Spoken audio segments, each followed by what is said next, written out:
Yurtimizda kitobxonlik madaniyatini yuksaltirish, yoshlar qalbida mutolaaga bo'lgan mehrni kuchaytirish maqsadida kitobxonlik haftaligi doirasida qator ma'naviy-ma'rifiy tadbirlar tashkil etilmoqda.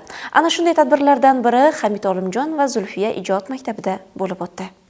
Kitob inson qalbini boyituvchi, tafakkur ufqlarini kengaytiruvchi, ma'naviyatni yuksaltiruvchi eng bebaho xazinadir. Ayniqsa yosh avlod qalbida kitobga bo'lgan muhabbatni shakllantirish, ularni ilm va ma'rifat sari yetaklash bugungi kunning eng muhim vazifalaridan biridir. Shu ma'noda yurtimizda an'anaga aylangan kitobxonlik haftaligi doirasida o'tkazilayotgan tadbirlar yoshlarni mutolaa madaniyatiga oshno etish, ularning ijodiy fikrlash qobiliyatini rivojlantirishda muhim ahamiyat kasb etmoqda. Mazkur uchrashuvda ma'rifatli ona kelajak bunyodkori mavzusida O'zbekiston Davlat san'at va madaniyat instituti professori, iste'dodli shoira Sayyora To'ychiyeva bilan ijodiy muloqot bo'lib o'tdi. Uchrashuv davomida shoira o'zining boy ijodiy tajribasi, she'riyatga kirib kelish yo'li, ilhom manbalari hamda ijod jarayonidagi o'ziga xos jihatlar haqida samimiy fikrlar bildirib o'tdi. Tadbir ishtirokchilari uchun bu uchrashuv nafaqat adabiy suhbat, balki chinakam ma'naviy saboq vazifasini ham o'tadi desak xato bo'lmaydi. Shoiraning hayotiy tajribasi va ijodiy izlanishlari yoshlar qalbida katta taassurot qoldirdi.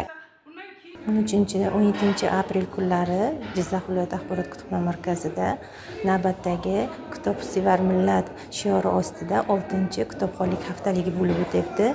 Ma'rifatli ayol davlat poydevori nomli tadbirimizga elimizni suygan shoirasi Sayyora To'ychiyevani taklif qilganmiz. Mana hozir tadbirimiz bo'lib o'tyapti. Tadbirda Buvijonlar maktabi, Oqila ayollar harakati ishtirokchilari hamda Jizzax viloyat axborot kutubxona markazi xodimlari ishtirok etishyapti. Tadbirimizning asosiy maqsadi shu kitobxonlikni yanada rivojlantirish, yosh ayollarimizni kitobga bo'lgan mehrini oshirish va orqali yoshlarimizga kitobxonlikni yetkazish.